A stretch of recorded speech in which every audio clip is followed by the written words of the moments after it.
And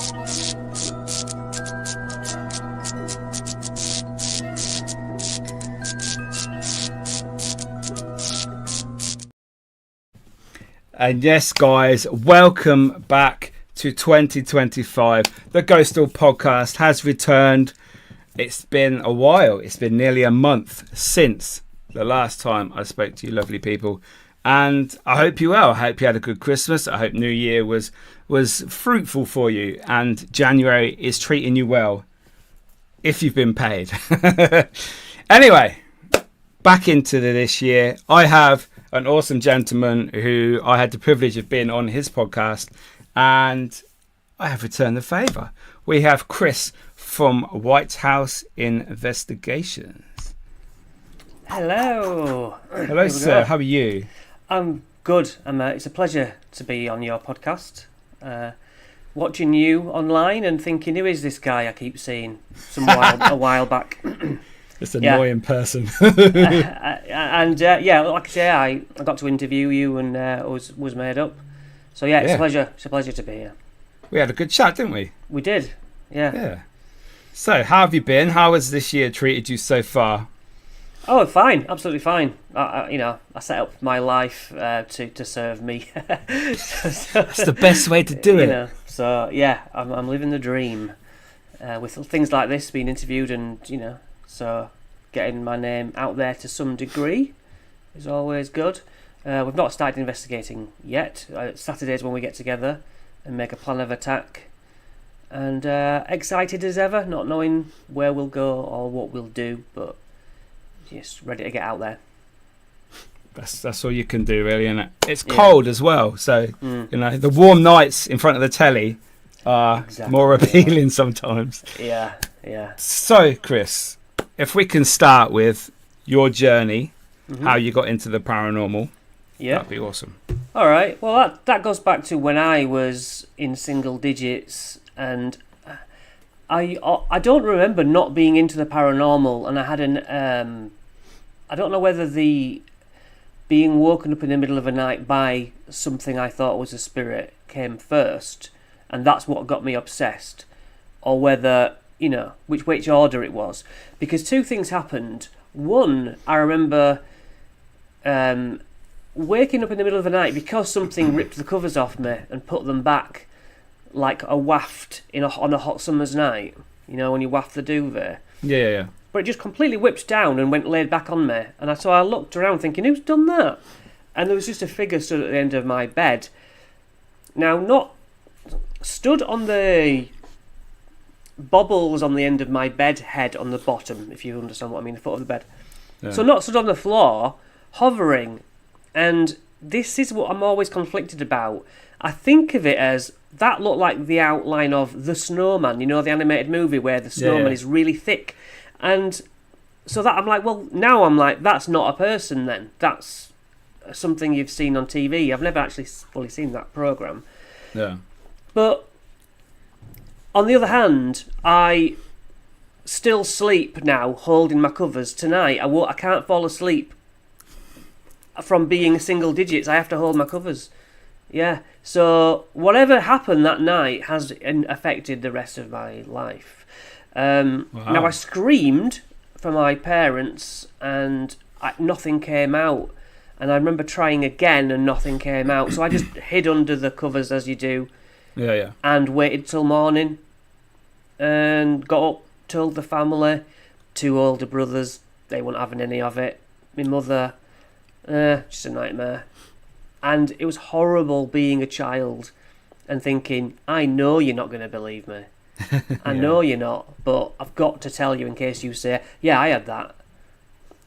So that was the one thing that happened to me. But also the second thing I mentioned was my starting a ghost gang in the first school playground. Found 2 other lads who we must have been 7 at the maximum. And we got talking about ghosts. I was like, "Oh, you like ghosts?" And we all had the same sort of Usborne book of ghosts, which were very popular at that time, hugely influential on my getting into it. So I said, "Why don't we start a ghost gang?" So that was it. I was the leader of that, my first ghost gang back then, and we did one investigation of the school toilets. We'd heard that. I love it. Yeah, we'd heard that the caretaker of the school had actually died there, and was supposed. I was like, probably not though. You know what I mean? I was like, every school's going to have that. But we went in there. Yeah. We went in there. I said, "Is there anyone here? Any spirits? Give us a sign." And then it wasn't long before the two lads with me was like, off. They weren't, too scared. So, and I was scared. So I was like, I'll give it another go. I said, "Alright, I'm here on my own now." And I was like messing with radiator knobs for some reason. I remember that because I don't know what I did, but I think the toilet was locked in the afternoon because someone had messed with the radiators, and that was me.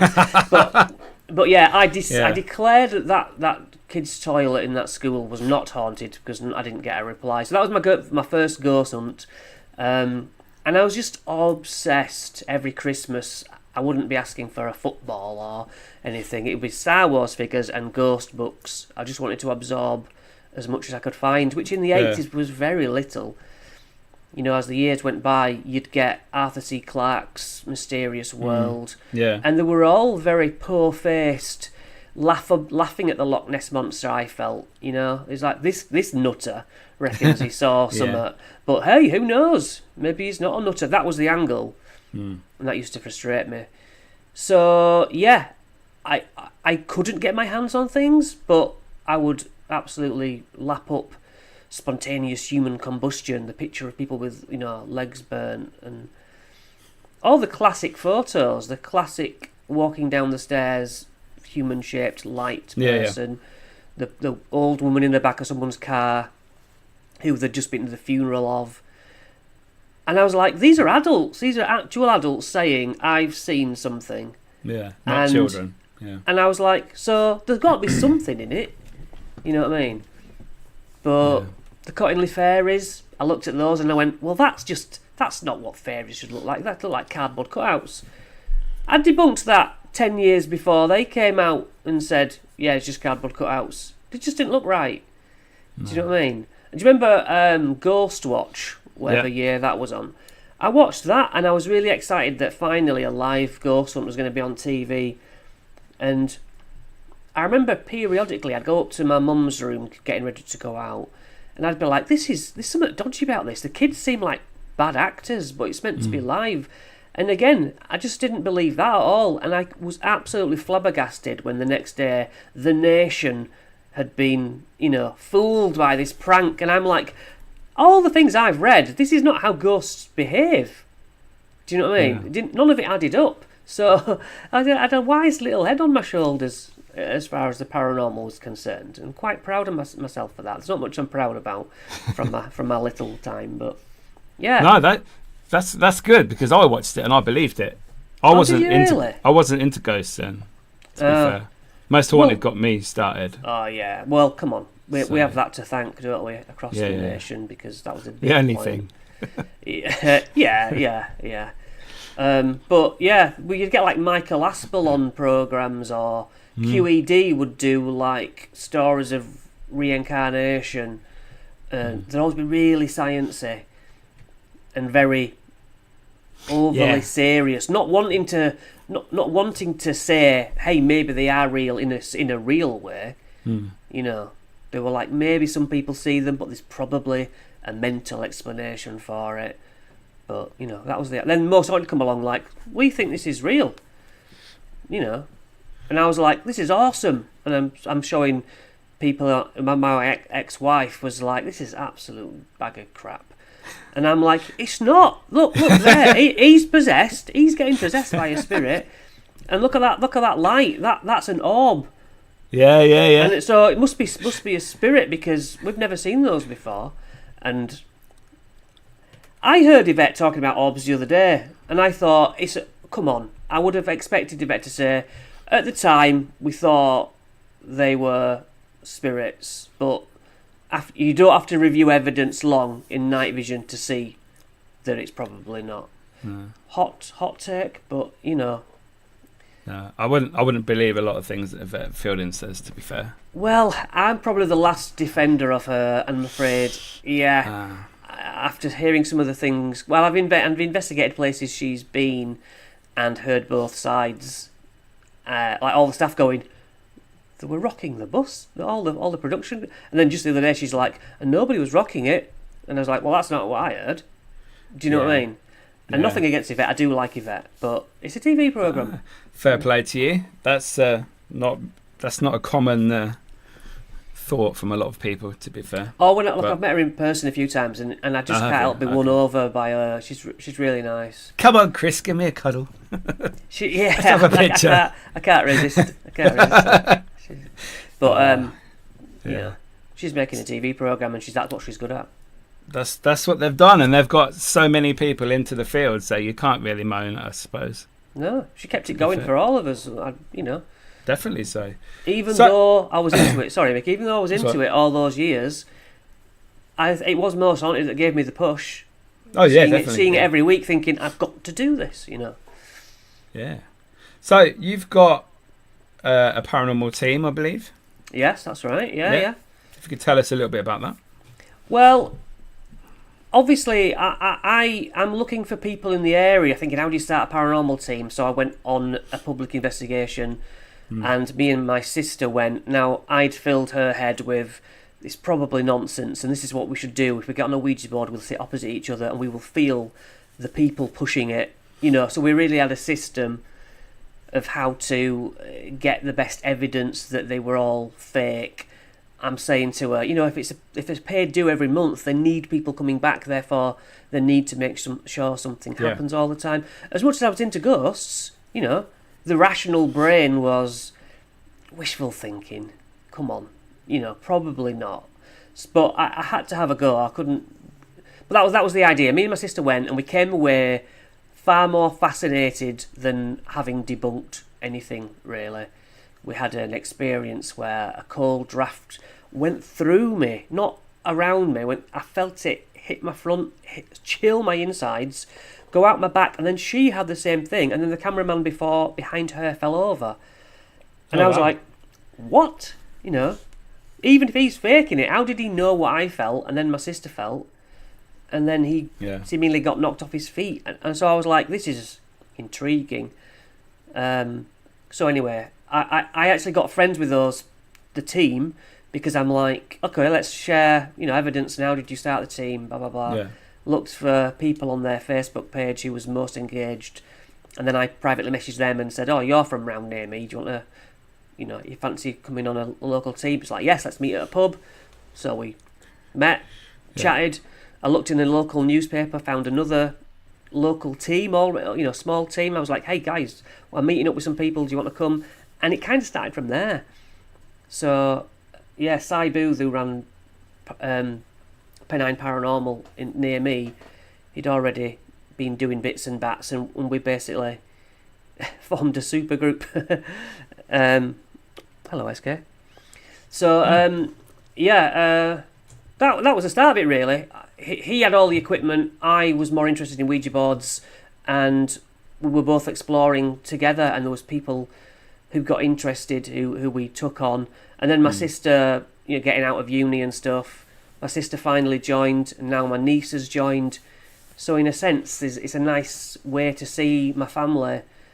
Yeah. And with this passion of mine that I've always had, and never had a family to share it with, So, but then there's people who always came. The most engaged became part of the team along the way, and so there's like 5 of us pretty much. You need team members with a passion that are going to keep going, because sometimes it can be boring, it can be annoying. You got to spend money, you got to get for your petrol, and you're not going to sleep much the next day, and so you need people that are going to be dedicated to the cause, don't you? Yeah. And sometimes that's difficult, because they last a little bit, and then they think, oh, I can't do it this weekend, and then the excuses start. Yeah. Yeah, been there, done that.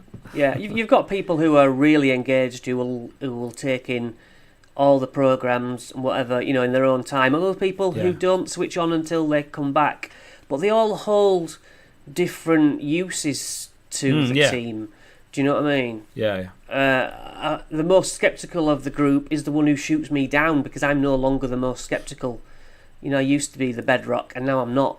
I'm like, no, actually I do believe in ghosts now. You know, so not everything's a ghost. That is such a truth.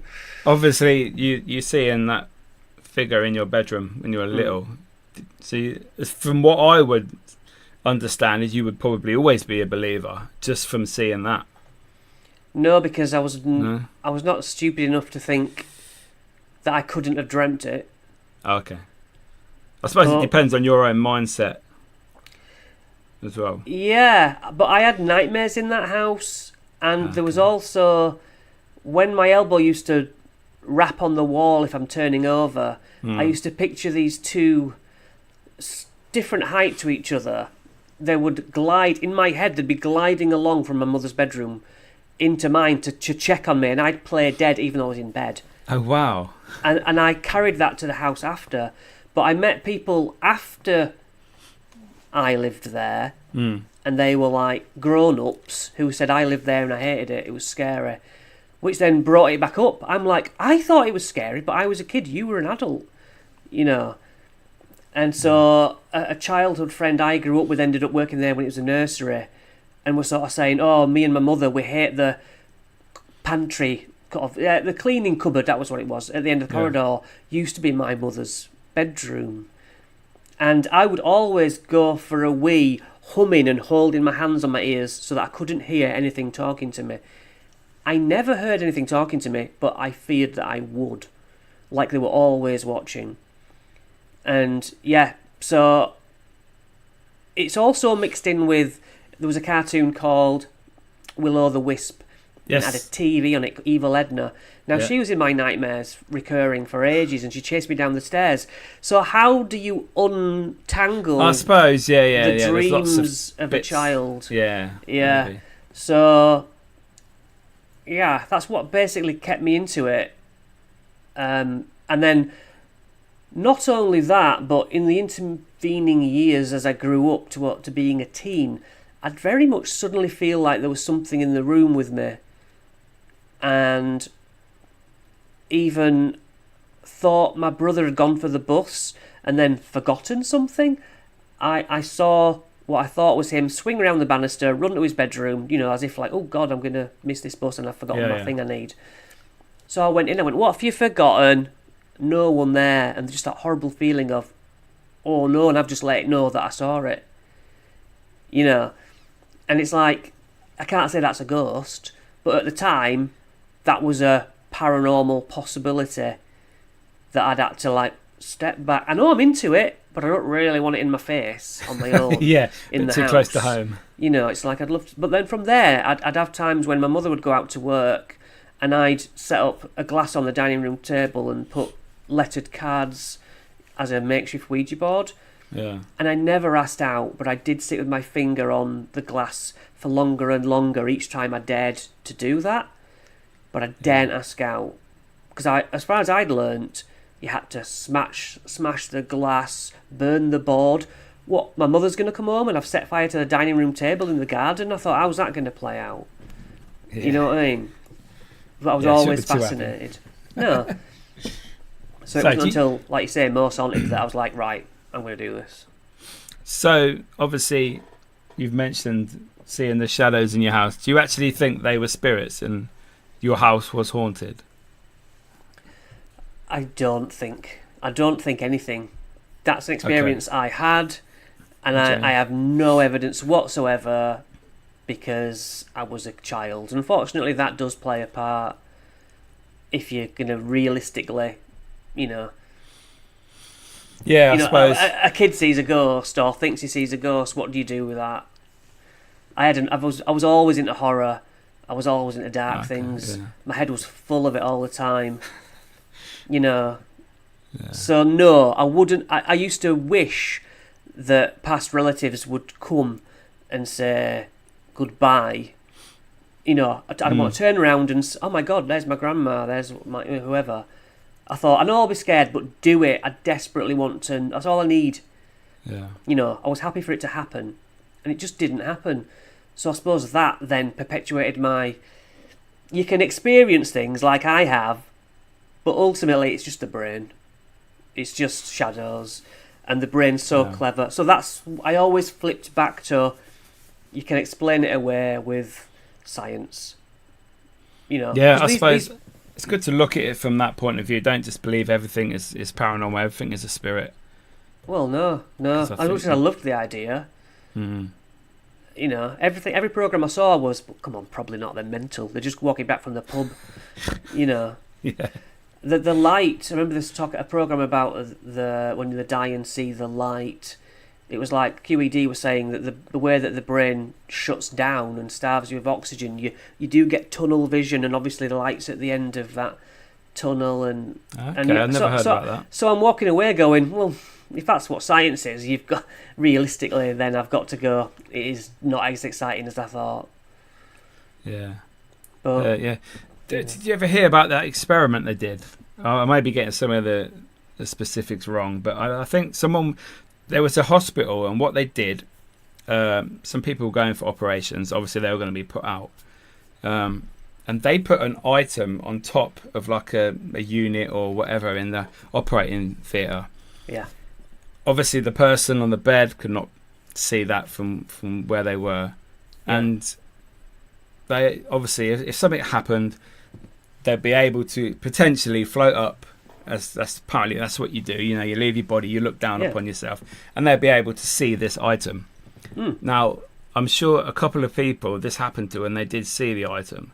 What do you think about that sort of experiment? And absolutely amazing. When I heard about that, I thought, well, perfect. You can't fake that. No. And that is what you should do. It's not. Yeah, nothing wrong with it. So I've never heard any results whether anyone actually legitimately said yes. But why aren't there more than that? All these ghost hunters, there's billions of us.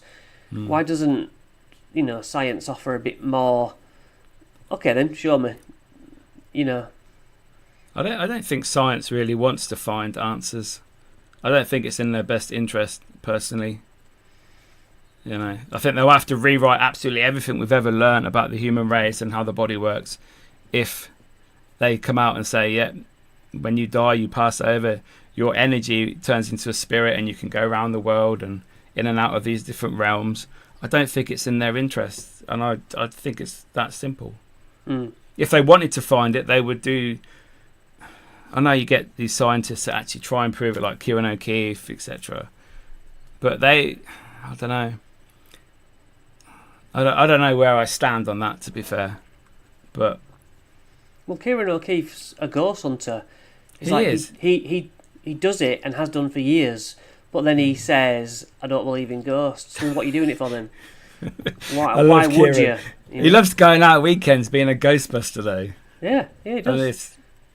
Yeah, I don't know. I think he has to put his professional head on, though, quite a lot of the time to... Because imagine if he saw something and he'd come out and say, yep, that's a ghost. How would that go down in his teachings and his studies, etc.? I don't know. But didn't he see a UFO when he was young? And yeah, he tells that story quite happily. But yeah, the scientific method means that it's got to be repeatable. And yes. I mean, look at fishing. That's not repeatable. Oh, I caught 10 fish yesterday, but today, well, So that is similar to ghost hunting. Every different night, you get different things. Exactly. No night's the same. Yeah. But also, there's an instinctual... I think we all have this. An instinctual reflex to not believe anybody else's experiences. No. Even in your own team. Someone's like, I just saw this guy walk through there, and instinctively your knee-jerk reaction is, but did you see this instead? Are you tired? Yeah. And unfortunately, it's me being a child again and seeing something and nobody believe. I know what it's like, but yeah, any other person, any other team, my knee-jerk is to go, did you though? Because you've only got to look at social media. A lot of the things. Can you see anything in this photo? And then you read the comments, and it's like anything and everything. Yeah, I see this, that, and the other. And it's like, you can tell it's just a cushion with a floral pattern on. You can tell that. Have you never seen a photograph before? You know what I mean? And I just stay out of it. Yeah, Facebook pictures are a nightmare. Do not ever put one up because you'll either get ripped to pieces, Yeah. or you'll start fights or anything like that. It's just it's not a safe place to be. Yeah. Well, you know, I thought that sort of thing for a while because I just couldn't stand it. But now I keep my mouth shut. Yeah. You know, I've had people I love it when people send me pictures, but I'm always like, I don't think there's anything paranormal about that. What? There's a big black figure, and I'm like, there's a stain on a wall. That's what it. You know what I mean? I just wouldn't entertain it for a second.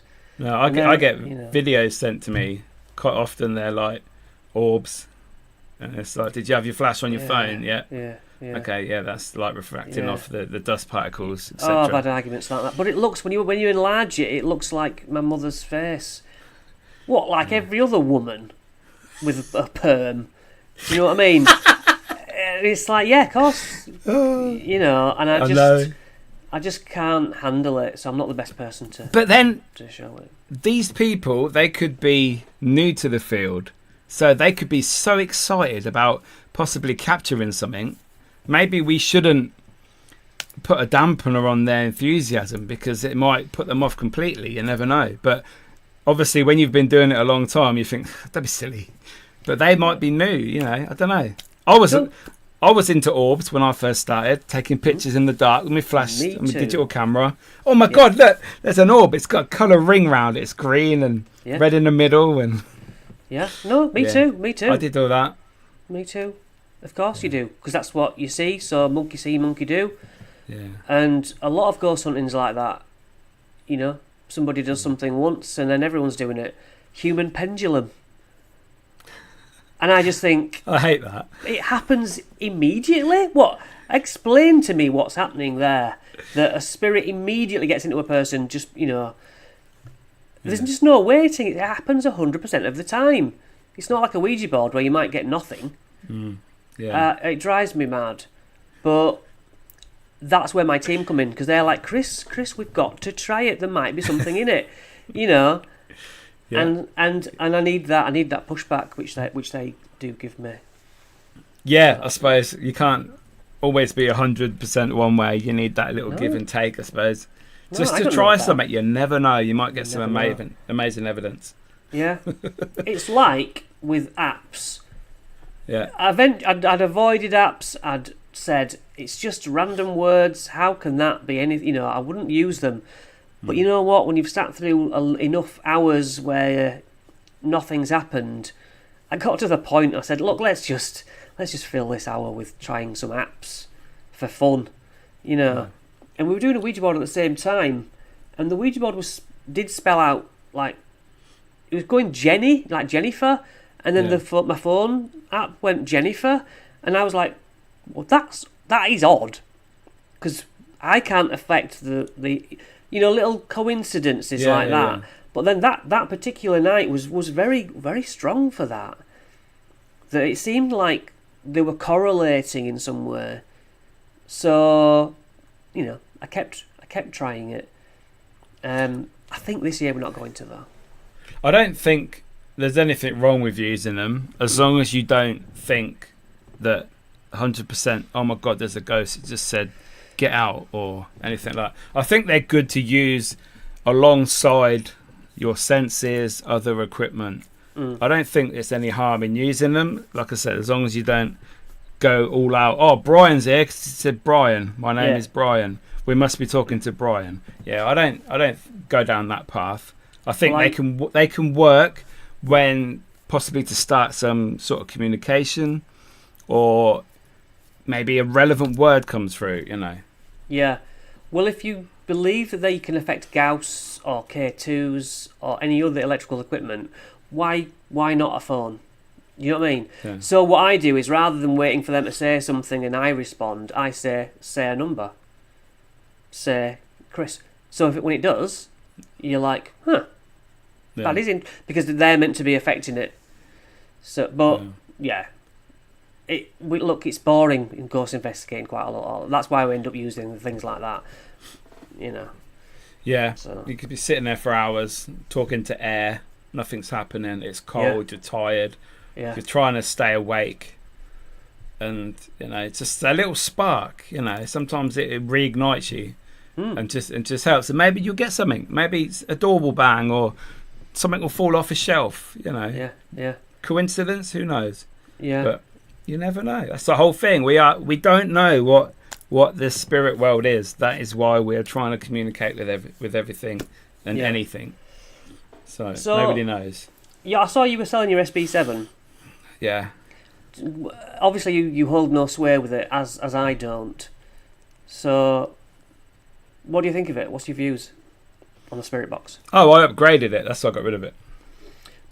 So, have you had good evidence? Yeah. Like what? Over the years, the original PSP7, where they had a blue screen, I remember I was in an old house, an old pub, and I was asking, I held 3 fingers up, and I was saying, can you tell me how many fingers I'm holding? And I must have asked this question about, I don't know, 2-3 minutes, and then I was getting really bored of it. I was thinking, come on, look, all downstairs at this pub I was just showing, how many fingers have I got up? And then just before I was going to stop, a female voice come through. It said, answer 3. Okay, that's interesting. And I'm like, what? That blew my mind. That was about 2 years after starting. So, even today, that would blow my mind, because it gave me a direct answer. I wasn't saying a number. I was showing a number by the number of fingers. So I think, personally, that's like, tick. Yeah. So, but yeah, a lot of people don't like spirit boxes. Oh, it's just like radio frequency, radio bleed coming through. But the fact, if you have it on fast enough and it's on each station less than a quarter of a second, then you get full words in a row and sentences. What does that?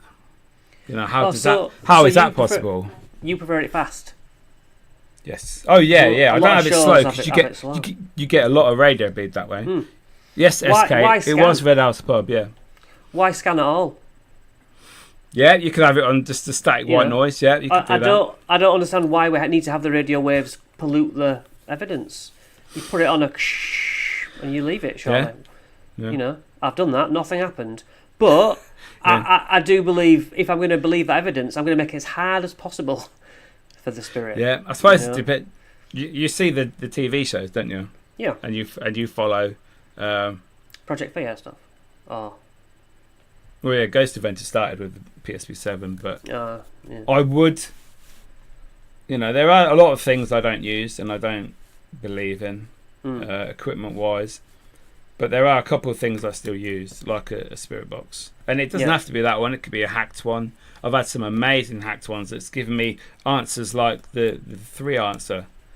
That I'm holding something that tells me what it is. And, I have a full-on conversation. So I've had that before. So for me, I am a believer in the spirit box. But I believe it in theory. I'm happy to think that a ghost should be able to affect it. But I haven't had any evidence. And, in my small bubble, that means it's not worked. Would you change your mind if you did then? If you started getting like evidence that could answer questions that you were... Yeah. I mean, I've had some... don't get me wrong, if I say Chris, I'll get something that sounds a bit like Chris. But you're listening for it. A bit like Chris. Yeah. So I'm like, that's not good enough. Okay. I'm not going for these grey areas. Do you know what I mean? Yeah. I suppose everything is experimental, though. That's the whole point of it. Oh, you've got to try it, haven't you? Yeah. I'm fine with trying it, but I was saying to my team, are we not trying it for long enough? Because on TV, it's like, 20 minutes of this. 30. I'm like, no, I'll give it 5 minutes. Do you know what I mean? We're going to go out for like 3 hours. We don't spend all night. And the Ouija board is more our trusted base. See, I have a problem with the Ouija board because it can be manipulated by physical touch, same as dowsing rod, pendulums, things like that. Now, I have been on Ouija boards and I've had some amazing responses on them, answering questions for people that weren't on the board, and the people that were on the board had no idea about this person's life and family, and their family came through. So I do believe it can work. I personally don't like to use it because I find that when men are on it, it doesn't work. from myself using it. It's normally, if there's more women on it, it'll work. How strange. But, yeah. I've not had that. Oh, we've had endless. We've had years of having the information come through. Originally, I would always be trying to eliminate that push of the human, because obviously we're touching it. So I'd put a wine glass on a wine glass, and I'd say, "Well, move the bottom wine glass. Don't move." Oh, I see. So you're touching know the what top I mean? one. Yeah. I'm like, if energy goes through glass, then just take out the bottom. You know what I mean? Yeah. I'd do that. That's a good idea. Blindfold. I would not be on the board. I'd blindfold all the team and say, "Right, come on, Spirit. You know, you were talking to me a minute ago. Let's see what you can do." Gobbledygook quite a lot of the time. So then, because I worked at a printers for long enough, we had ink knives which were all separate colours, a yellow, red, blue and black. Yeah. I'd put them in front of the team without blindfolds on, say to the Spirit, "Go to black." Yes, correct. "Go to blue." Correct. "Go to..." Right, everyone put your blindfolds on. I'll say, "Right, team, I'm going to switch up round the ink knife colours now." And I didn't. "Right, Spirit, go to... do exactly what you did before. Go to red, go to..." No, it got it wrong. But on other occasions, it gets it right when they're blindfolded. And if I had I'd start to say, "Right, one person take a blindfold off, and the others not," and it'd get it all right. And over the years, you know, every time you investigate, you're like, "Right, let's ask it further. Now, Spirit, we've done this before, and you know, why can't you sort of? Do you need our eyes or something?" And it's like, yes. I think this is my current theory that they use our energy, they use our bodies in some way. I've never been able to prove that we don't push it. We must push it. You know what I mean? We are physically touching it, therefore it is us pushing it. Now, you'd think that's over then, isn't it, Chris? You know, you've disproved Ouija boards. No, because the information that comes through that turns out to be right, we didn't know and couldn't know. You know, spirits have told us through the Ouija board, "Go get my diary, it's upstairs, it's red, it's blah-de-blah, in an abandoned farmhouse." You go on a search, there it is. You know, it's like, so he even found a teammate's keys that were lost for 6 months, and we were like, "Oh, what else can we ask?" And we said, "Well, you know, just for fun, where's Jane's keys?" And it said, it basically told her where it was in the house, and she was moaning at me about having to buy a second set of keys for the car, and she went straight to him. Or she rang her husband, and he went straight to him. Thought we'd looked in here, you know. And I'm like, a lot of evidence that is spot on. Or even a crime. We went to York, and there was a red shoe. I was talking to a girl about a red shoe, and you're thinking, this is just, you know, no one's going to prove anything out of this.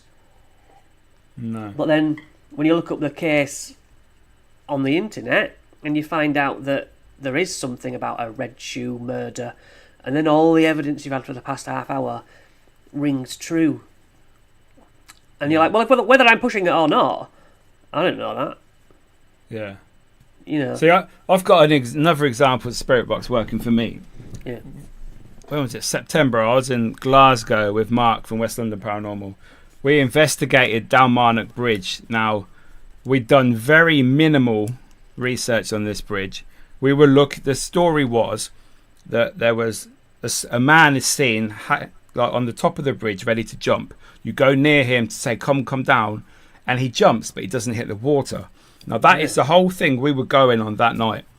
We were trying to try and search for this man, this spirit, with different bits of equipment. We were under the bridge, and all we kept getting on the Spirit Box was burnt, I was killed, things like this. I thought, well, that's not from the jumper. And then we were actually on the bridge because it's quite busy. It was next to McDonald's, so there's a lot of traffic, like people and cars. And we were just finishing up, doing an outro on the bridge. And this drunk couple, very, very smashed out their heads, walked past and saying, "Oh, what are you two doing?" And I thought, I don't normally talk to drunk people at night, especially when I've got all this equipment with me. And I thought, oh, just ask them. I said, "Do you know anything about the bloke that's supposed to jump off, like the ghost?" And she said, "No, but there was a man burnt there at the side of the road, Yeah. And I'm like, what?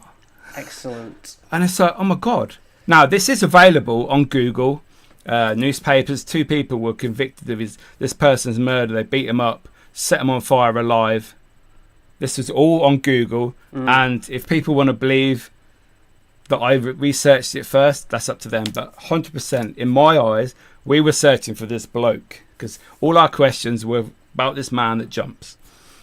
And we had all this on the spirit box, about being burnt, killed, etc. And it's like, wow, we did not know that. And this couple just told us as they were walking past.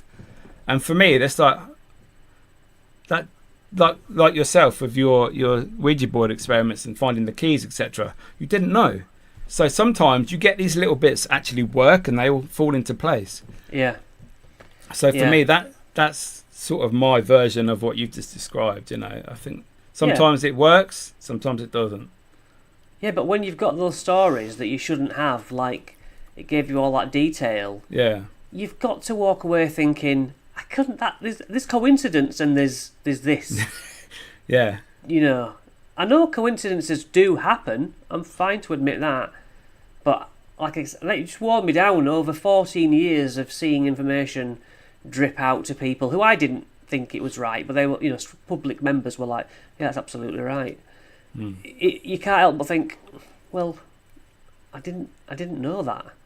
You know, we'd always say to people, don't say, is that you, Auntie Jane? Say, did you used to drive this coloured car, that type of car, or this? Yeah. Multiple choice it, and we don't know the answer, and it'd always be right when it was like relative of theirs. And so it doesn't prove it, but it whittles down your scepticism. Yeah. It gets rid of certain parts of it that think, okay, well, that's been proved right. Yeah, and you it's can like, slowly. Yeah, it's not a ghost, but it's some sort of telekinesis that we're having. It's some sort of telepathy. Sorry, that's the word I'm looking for. Yeah. Just do I think ghosts exists? Well, I think something exists that I'm going to call ghosts because I don't know what else it is yet. When you see shadow people, is it a ghost by the definition of a ghost, or is it some other science or an echo? Do you know what I mean? Yeah, lots of people have seen shadow figures. I've seen loads of them. Yeah, that to me. But are they ghosts? I don't know. Are they ghosts? Yeah. If you're looking for aliens, and that's all you're upset, or Bigfoot, and you see a shadow in the forest when you're doing that, you'll think it's what you're looking for, won't you? Exactly. You'll fit the pieces to make the narrative fit. But you've seen something, and that's more than you expected. Exactly. So, have you ever been scared at a location? I would have said no, never, but I have been scared twice. Yeah. Three times, twice in one night, and the first time was also the first time I ever saw something. Okay. So we're in a graveyard, a local graveyard that we know. It wasn't even totally dark, but as we just started, quarter of an hour in, I started to get this feeling, which I never get. I don't get any funny feelings. I go in, I do it, quite like I am now. Walk away, that was a good time.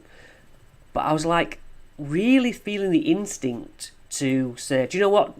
Something's not right tonight. We should go home. But I'd invited the whole team to come and do this thing. So it's like, well, I can't say that. But I had this feeling of, I just don't feel right. I feel like we shouldn't be here. Like we're going to be told off for being here, or shunted on. What are you doing, you lads with a Ouija board in this?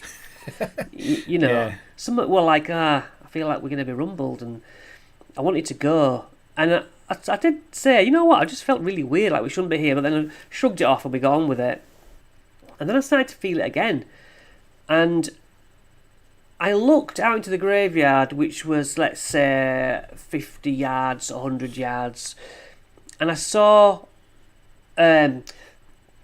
like a mist, but it was in a Z shape, so it's more like a scarf, a silky scarf, billowing and just gliding along the cemetery. And I watched it, not side-eye, like, I was like, what's that? Now, the most scientific thing you could say was, it's a wisp of cloud, like on a foggy day. Literally nothing else. It wasn't foggy. But I saw this, and I felt weird previous. So to see that freaked me out. I've just seen something and I feel like we're using a Ouija board, we're talking to ghosts. I felt like I'd seen a ghost. So that was a very strong, unnerved feeling, I would say. And then the time, well, you know what it's like. So you're on an investigation. Can you please make a noise? Can you bang on some? This is a question that you ask 1,000 times a year, and you don't get anything. What you might be lucky if you get a building crack, cooling, a radiator ping, and you're like, yeah, that one out. That wasn't anything. But then in the room next to us, 2 loud bangs on these plastic tubes, which I think were from Mass Plumbing, but it were a dog. Where you take your dogs on sort of holiday, I'm going to say.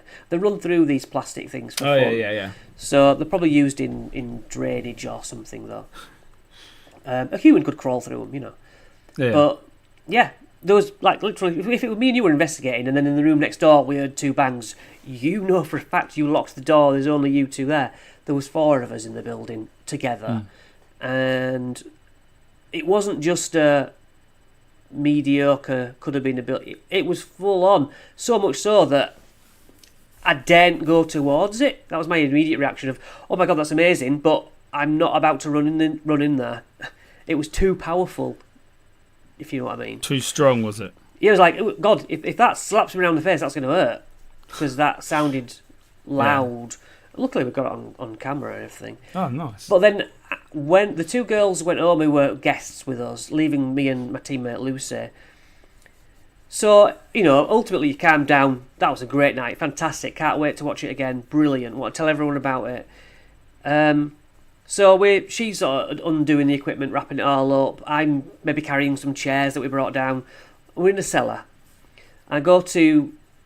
everything's off recording, and I start to go up the stairs of the cellar, and I just heard this bloody commotion. Things are being knocked all over, and I just instantly had this thought of something could be about to be thrown at you, and I got my hands full in my, a tin of paint. It was all, the backroom sort of idea. And so I just put down the chairs and hot-footed it to Lucy and went, bloody hell, Lucy, something up there. And she's like, what's wrong with you? And I swear to God, I said, that did scare, that was scared. I was scared because, I thought I was going to be attacked. Either physically by something being thrown at me or something was going to rush at me and hurt me. Yeah. I mean, I welled up. Do you know what I mean? That fear response of, oh my God. Did you go up and have a look? Yeah, and paints had been moved about. Something had fallen, you could say.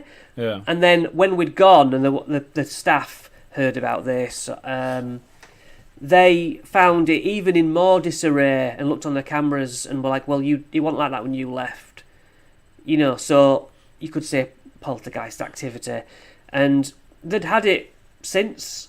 They've been like these chairs who were sat in a pile on top of each other when ended up down the cellar steps overnight.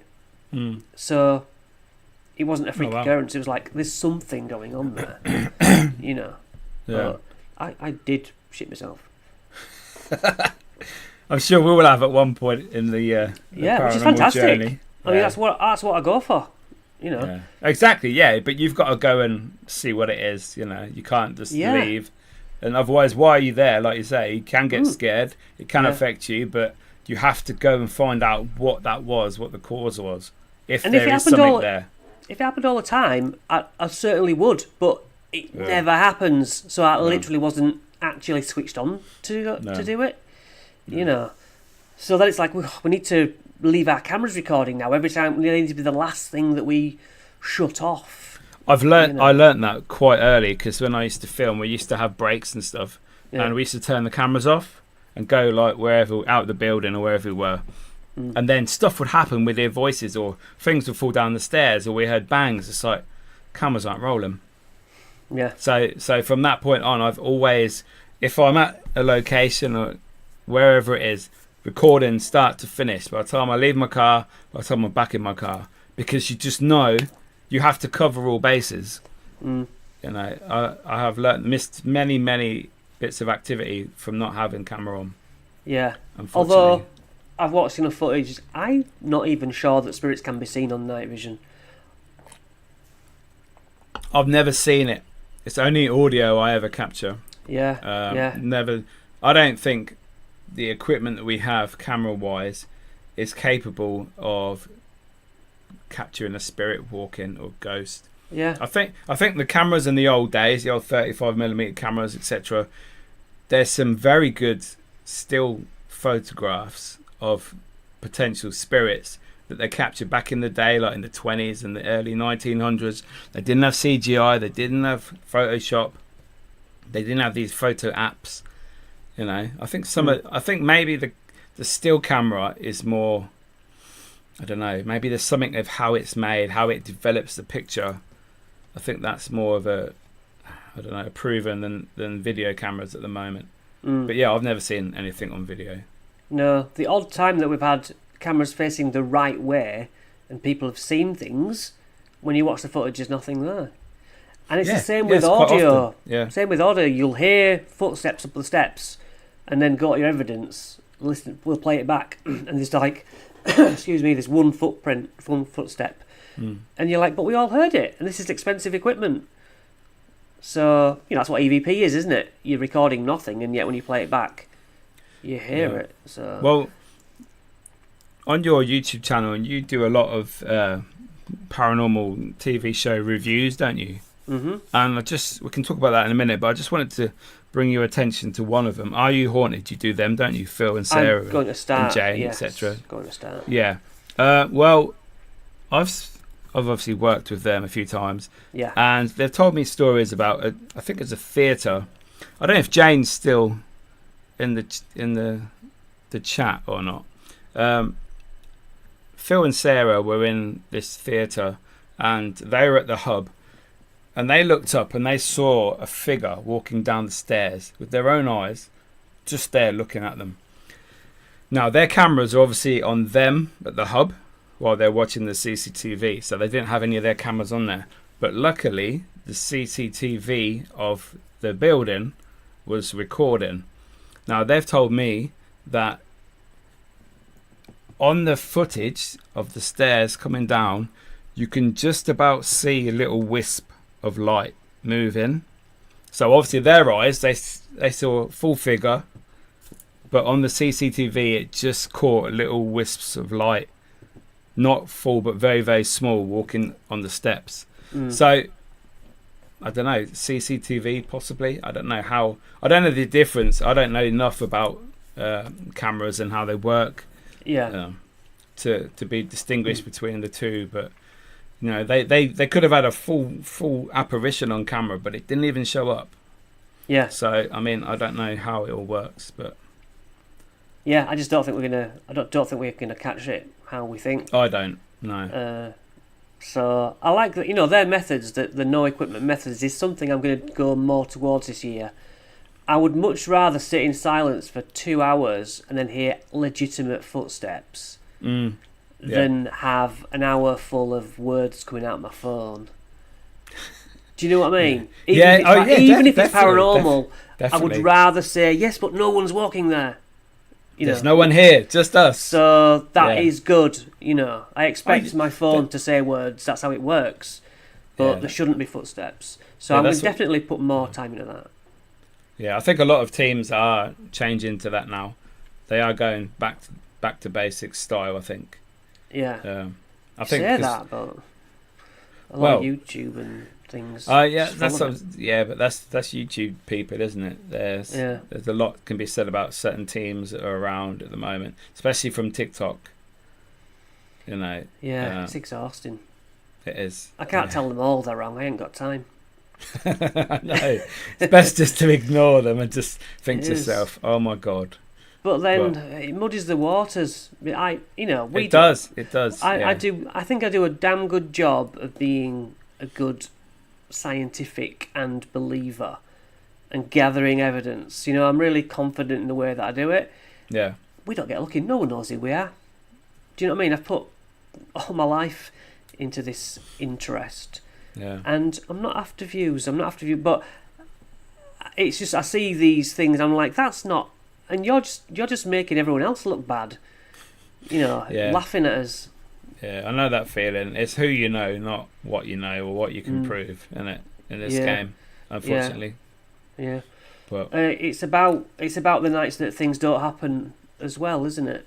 Because that's showing that, like, if we sit at a Ouija board and nothing happens for an hour, we're all between each other going like, well, that proves we're not wanting to push it around. Exactly, that's good.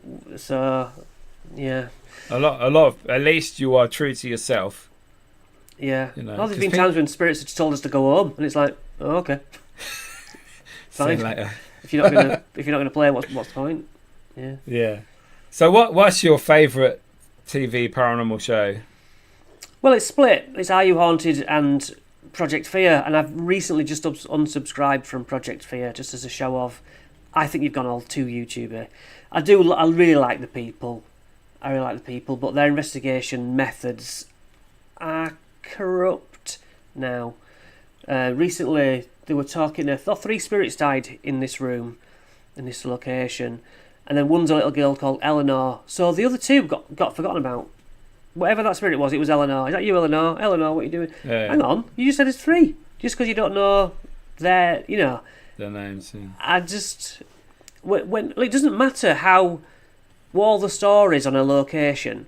When we open up an investigation, things are drawn to us like moths to a flame. Whether there are spirits related to us, or because when we do a Ouija board, if there's something there, you'll get it immediately. Otherwise, things are travelling to you from the surrounding area. What brought you here? And they say, your light, the light that we protect ourselves with. Oh, wow. We saw you. Yeah. We saw your light. We came towards it. And some of them are like, what do you want? It's like, sorry, did we disturb you? Well, yeah. All right, So, and this happens everywhere. Every investigation is a data point. And I always bang on about this, but it's the most amazing thing that they all agree that reincarnation's a thing, and they all agree how it works, no matter where you go. No matter how you ask them and try and trick them, they'll give you the same answer.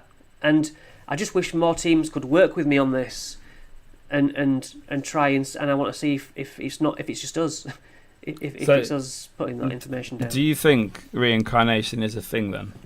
That's what they say, and it makes sense to me. And if you look at other religions, Hinduism or whatever, it's reincarnation, and it makes sense to me that I was born with some sort of shadow from a previous life. I was born with a mourning somebody had lost, and I hadn't lost anybody. I had a very downbeat persona, and it took ages to shake that off. Where'd that come from? It just makes sense. So the spirits say I've been alive 6 times, and I'm like, I mean, yeah, I'll take your word for it. It makes sense. Yeah. The baggage that you entail, and yeah. Have you ever done past life regression, or would you, or do you believe in it? I would love to. I haven't looked into it. I imagine it's pricey. But yeah, I'd love to do it now, especially now that I know this from the board. I would, yeah. I did it last year at Paranormal. Oh, cool. Yeah, with Paul Goddard, very good. And some people were having time to do 2 or 3 lives. I had 1 life on mine, and I was in Italy. I think it was like 12, 13 or something. That was the year. And my family had been kidnapped and killed because I went against some of the local men, as it were, like the tribe or whatever. And then they killed me. And when I was coming back, like, and saying, what have you learned from this life? And I said, I need to protect my family. And I had a meltdown. I was screaming, crying. And I've never done that. He brought me around very quickly, and I just had a meltdown. It was quite embarrassing, to be fair. It was all on video. And it's like, wow, something... Do you know what? He gave me healing and protection and afterwards for like another 20 minutes, and I felt brilliant. The relief I felt after getting all of that out. Now, whether that was from this life, or if it was from another life, maybe it was something built up in myself. I needed that, and I felt like amazing drug that went through my body on that release, and I felt good for a few months, you know. So I do believe I was a bit unsure before, because I was thinking, how is that possible? Do you fall asleep? What if they bring the wrong Mickey back? Do they bring like the three Mickeys ago back through? I didn't know how it works, but you are aware of your surroundings, but he just picks part of your brain and draws you into that section of it, which I think is fascinating. But yeah, it was a bit too emotional for me, to be fair. Well, what you mentioned there was what did you learn? And then that's what spirits say when we're questioning them. They're like, no, you're going to school, mate. That's, you know, you go down to earth to learn and level up. You level up in your karate belts, and then you come back, and when you're ready to do another sitting, you'll go back in, no matter how long it is, you know. And it's all about evolving and getting better, you know. And you can only get better through challenge, can't you? Yeah. Of course. So we come down here and go through the mill, but you learn, you overcome, you know. Yeah. Do you what's your idea of what happens when you die? Do you have a theory, or? Well, I just go by what I'm told by the Ouija board. I don't know if you had a certain belief, because obviously lots of people say different things. Well, most people would say that, if you're into ghosts and God, you want there to be an afterlife. You're just desperate. And I was like, oh no, I'd rather there wasn't. I'd live a much better life knowing this was it. Do you know what I mean? I would go and live it. I was fighting the fact there was an afterlife when I started the team. Like, it's just you're just wrong. There's nothing after. There's nothing. And now boots on the other foot. I'm like, no. I've been convinced that I can accept that it makes sense. It makes sense with religions that have almost tuned into the way that you come down to learn. I'm like, it makes sense. It makes sense to me. So I'm fine thinking you're reincarnated and you learn. It's given me a sense of peace, you know. Yeah. When I had my appendix out, I had the doctor said, "Oh, you've had about a week to live, Chris, because your sepsis and all that in your gut would have been, it was your appendix was shredded. It was all green and horrible." But so I was fine. Then 3 days later, I was being told you were on for dying there, and I was just like, do you know what? I'd have been fine. So, the whole ghost hunting thing really, it gave me confidence, being able to do these, being able to talk to the public. It's helped me no end, but ultimately, I think there's something there. I'm not in a rush to die, but apparently I've died before, so it wasn't that bad, I don't remember it. No. So... Do you, I'm fine. Going back to the graveyards, a lot of people say, "Oh, why'd you ghost hunt there? There's no ghosts in there. Why would there be ghosts?" Over my years, I've found that cemeteries and graveyards are very active. Personally, what's your thoughts on that theory? We've always found them quiet, but you might get one or two stragglers. Must admit, you walk there and you think, well, there's thousands of people here, but they've nothing, no real reason. They'll come visit their own grave. They might come and visit family, I suppose, but I think they're more interested in visiting living family. But as I say, no matter where you open up a Ouija board or you're focusing on ghost hunting, I think you give off some sort of focus that, oh look, they're gone all quiet waiting for us to talk. We'll go talk to them if they wish to. But graveyards in general, I don't expect much. I think some people think they're more for the look. They look creepy. They look scary. Yeah, absolutely. It tunes you in. Yeah. It tunes you into we are ghost hunting. This is creepy, and that's why I do what I no longer really call protection. I call it invitation. It's like, right, we're gonna, before we start this, there's a routine. Let's all get together. Right, we're here to focus. Let's put the white light that they see. Let's concentrate on that. It's just it might just be a mental focus. But I don't mind calling it protection. I like the fact that we open up to spirits, we put on this protection. When you dig down into protecting yourself and then saying, come touch me, it's counterintuitive. But the fact is, we go into a mode and then we take that mode off and go about our business elsewhere. It's just a good tuning in. So, I forgot what my point was, but yeah, the fact that we go into a mode helps us out, and I don't know whether I believe in protection as such, but do you do anything like that? Probably not. No. Because I'm open to everything. I'm there to not only talk to the light, I'm also there for the dark, if you believe in that sort of thing. So for me, having protection, sort of like you're only getting 50% of the spirits, in my eyes anyway.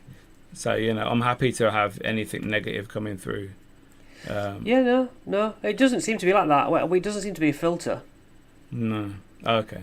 It's just, I used to do it for a crutch for the team and for everyone else, so that when they go home and something inevitably falls over, they sort of go, it's all right. Things fall over. I'm protected. Yeah. Whereas really, I don't believe in protection, but I do believe in having a focus to tune in and tune out, turn on, turn off. So what have you ever had mediums work with you?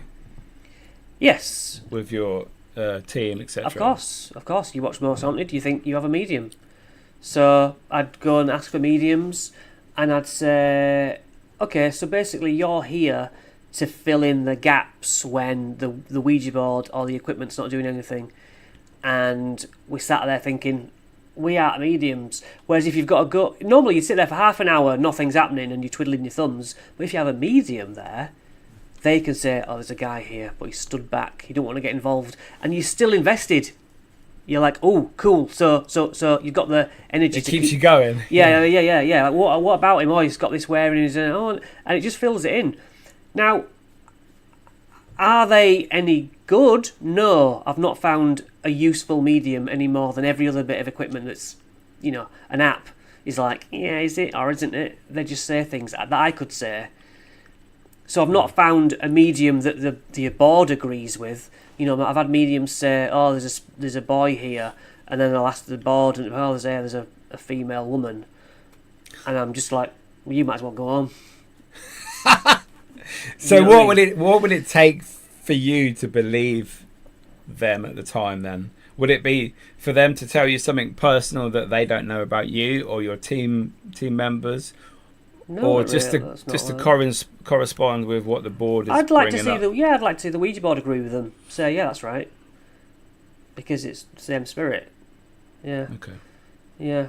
But what I do is I will say to the team, I'm going to go over out of sight, and I'm going to write a number on a board, let's say, and I want you to have the spirit tell you on the Ouija board.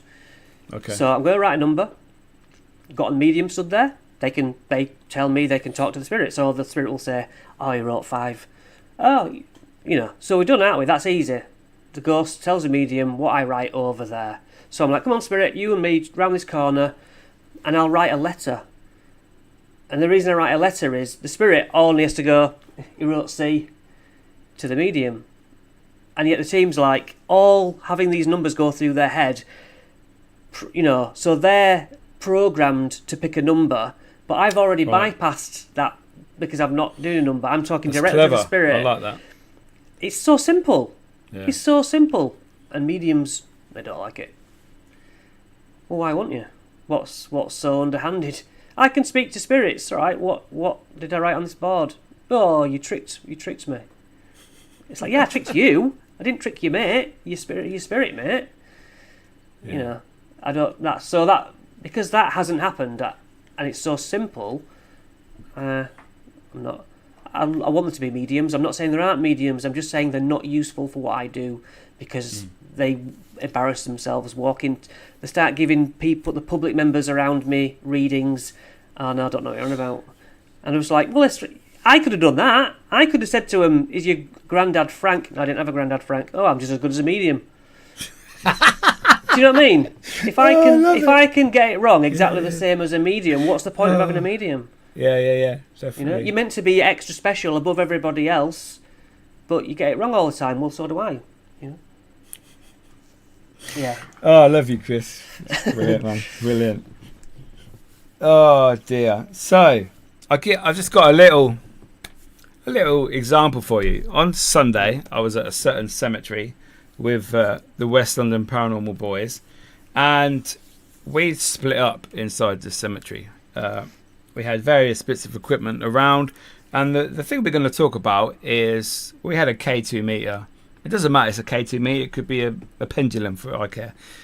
The fact it was wedged into part of the wall, yeah? So it couldn't fall off, wind couldn't blow it. Something was happening to Mark. He came running over to us, and he was telling us what had happened, what he'd heard, etc. And we turned round, and this K2 meter come out of the wall, like it had been pushed off the wall. Now, it wasn't on top of the wall. It was like halfway up the wall. It was in like bits had come out of it. Sticking out sideways? Yeah. Yeah, so it was like this. Yeah. Yeah. So, but I had a camera, and there was a camera facing that way, a static camera. The camera that I had, I turned round just too late before this. Just as it hit the floor, I turned round because I heard it. The camera that was actually facing that way, Mark had stepped in front of it. Now, do you think, for myself personally, I personally do not think that would have fallen off. Now, it could be wind, but it wasn't windy at the time. It could have been hanging off the edge, not very stable, but Rich assures me it was in there. There's no way that was coming off. Now, my question is, why does this only happen when the cameras are not on it? If the cameras were on it and it was clear through, I don't think that would have come off. Because evidence is, like physical evidence, I don't think is ever captured. Like them paints that you had in that place that you went to. Why do you think I think they like to tease you. They like to tease us. You can't get that on camera. You know, what are your thoughts on that? Cause well, first, it annoys me. Physically, I don't know if you can see that, but the the front end of a K2 is wide and heavier, isn't it? Yeah, it was on its side, so the lights were facing up. On its back, then. On its back, on its back. Yeah, it wasn't upwards. It was laying flat on its back. So it was on something, not half hanging off. No, it was on a brick. Right, it was on a brick. Got you. Yeah. Yeah. But, so as to the question of do they not want to be seen, they have said that to us, that they're not supposed to interact, but just like we break rules that are set for us around the country, so do they, because they're people too. But yeah, so I think yes, I think they know they're human and they know not to be caught. Just like, I mean, a lot of us when we're alive now avoid cameras. Someone's filming something, you automatically walk out of shot. But I don't think they're meant to be caught, because we're meant to be doing a test down here. You know, we're meant to be struggling, and if you, although we would all help our kids with the exams to get them full marks, it wouldn't do them any favours, would it? No, if we took the test for them, no. Yeah, so it's like you've got to stand back and let them struggle, and you know. So yeah, I do believe in spirit guides and spirit guardians.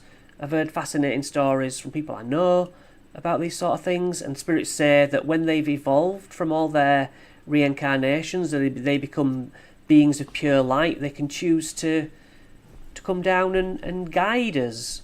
Yeah. You know, so there is a structure, and yet I'm saying yes, I think that they're not supposed to be seen. But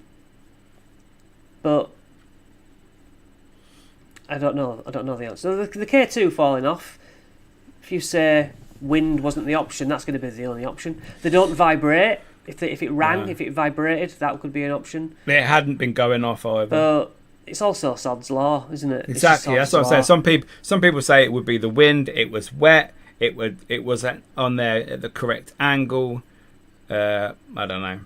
But Look, the way that you've got a camera on me now, but you're seeing so little of this room.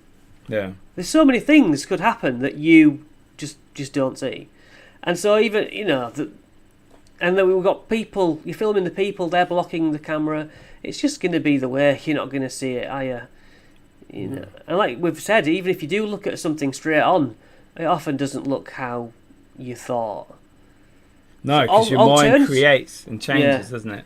But when people watch your investigations and you're in a graveyard and the way that the stones or the moss go, all the comments are like, I think I just saw a face coming out of the stonework before. So it goes both ways. You can look at something directly and make something else of it. You can, you're just not going to catch compelling evidence. I don't think we're allowed to, like you say, we're not allowed agree. to find out the proper truth until we pass over, until we die. And if there is an afterlife, that is when it's all going to be explained. That is when you're going to find out, and you'll be like, oh my God. Well, the spirits that we talk to, they don't remember their lives until they're dead. Then they go, oh yeah, I've been alive 4 times, and I was this, I did this. It all comes back to you. So I expect when I die, I'll be like, yeah, I've sat my 6th exam, and now I remember everything, Yeah. And so it's fascinating. And whether it's true or not, that's the reality that I live in, that I've learnt these things, And yes, I'm willing to say that we do move the planchette, but I'm after the next question. I'm not looking for the next hurdle of how much interaction do these spirits need us, use us in effect. Because we've got a spirit in us, essentially. So we are a spirit, yeah. Spirits can get in us. That shouldn't be a question. No. Yeah. But I've got a couple of questions left for you. Right. First one, what is your bucket list location that you'd like to investigate anywhere in the world? A bucket list. Now, I've seen it might have been Ghost Adventures. There's an island, I'm going to call it the Island of the Dead, where you take a little boat out to it and it's covered in all hanging dolls and... Island of the Dolls in Mexico. There you go. That's my one. I love that place. Yeah. I don't know much about it. Just like, well, that's cool. Yeah, it must be such a creepy place. Yeah, no, for no other reason other than it's proper creepy looking. Yeah. And I'd like to picture myself doing the Ouija board there. Would be like the ultimate scary thing. But anywhere, a lot of these big places that you might expect me to list, they're just wrung out like a sponge. I'd rather go somewhere down the road, three houses down, where the grandma is dead. Do you know what I mean? Yeah. I don't really have proper places to go. I'll go anywhere. You don't chase the fame location then? No, I can't afford it. We don't make any money out of it. Yeah, this is free though. We can take you. Yeah. No, I don't. Yeah, it's not about what you can afford and what I can afford. It's like, doesn't matter. We're going to go there if you want to go there. If we're going somewhere for free this Saturday, I would like to go to any large rundown asylum or hospital. I want to be somewhere so huge that I feel there's no way out for it unless I have to go a long, long way. Do you know? I want to feel that. Okay, if anything happens now, what do I do? Yeah. Yeah, I want to lose all sense of quick exit to see how my brain reacts. How you cope with that, yeah. And if then I do create something in my head, but it takes a lot. I'm always no, that's nothing. No, that's nothing. You know what I mean? Yeah. I've got a really high bar of letting evidence through. But, that's good. That's not a bad thing, though. Well, the things that I like are always spellbinding then. I'm like, it jumped through all my hoops, so it must be good. Tick, tick, tick, tick. Yeah. Yeah. Okay, fair enough. And the last question I have for you tonight, if you could get rid of one thing in the paranormal field, it's gone forever, you'll never have to see or deal with it again, what would it be? Orbs. Orbs, that's a good one. I want anyone to mention an orb ever again. Yeah. Now, I'm all for the... I have heard stories on a Danny Robbins podcast where these 3 nurses saw a football-sized orb of light with their bare naked eye going down a corridor. I'm all for that. That, to me, is an orb. Yeah. But not dust on a camera lens. You know. Yeah. Well, not all dust. Not all dust is. Not all the orbs are dust. All right, love you. Whatever. Do you know what I mean? I get it all the time. Yeah, but the ones that you there are some amongst those. Well, I'm sorry. If a ghost looks like dust, I just still don't care. It could be maybe it's a ghost, but you look so much like dust. I'm not going to pay you any attention. Yeah. Do you know what I mean? Yeah, definitely. I think looking with your own eyes is definitely the more convincing for me. Yeah, if I saw something with absolutely. That's fantastic. I believe that spirits are effectively, ultimately light, and a ball of light. I'm told by many mediums that's their purest appearance before they weave themselves into appearances. Yeah. So yeah, it makes sense. I'm fine with that. I just haven't seen an interesting mote of light myself. No, that's fine. So Shell said she loves you. Love this man. There's a sane lady right there. A real investigator. Yeah. So Chris, thank you so much for joining me this evening. It's been such an awesome show. Your answers are just love it. Absolutely brilliant. And I thank you for joining me. If you'd just like to let people know where to find you on your socials, etc. Well, it's Whitehouse Investigations on YouTube, and I'm presuming that you'll put a link to it down in the description, so that I can do that. Otherwise, you'll end up looking at the American White House for long enough, wondering where we are. But also on Facebook, I'm always ready to answer questions, have a chat about it on Whitehouse Investigations. Quite simple, yeah. I'm always switched on. So if you want to talk about it, I'm ready to go. Thank you so much, Chris. And I wrote a book. My book's on Amazon. Now you tell us, and we've finished. Into the Darkness. Into the Darkness, Becoming a Ghost Hunter. It's all my first, first 30 odd years of my life in paper, and Ouija board sessions in there, and my experiences. Oh wow. There you go. Oh, that's a great way to end. Go on Amazon and find this book, people. Come on. Yeah. Thank you. Awesome, Chris. Thank you so much for joining me. Thank you for having me. Cheers, mate. See you later. See ya. Well, there you go, guys. Wow, what an awesome man Chris is. Such an easy person to talk to. So much experience, so much knowledge, and it's just about the connection. Awesome man. So go check him out on all the socials. Like he says, go to Amazon and buy his book. Find out what's happened to him over the years, what Ouija board experiences he's had. And yeah, that's all I can say, really. Thank you guys for watching. You guys are awesome. I'm glad we're back. We have the girls from Lost Souls Paracon next Tuesday at 7:30. If you'd like to come back and join me, that would be awesome. Make sure you subscribe to this channel, like the Instagram page, and I'll see you next Tuesday. See you later.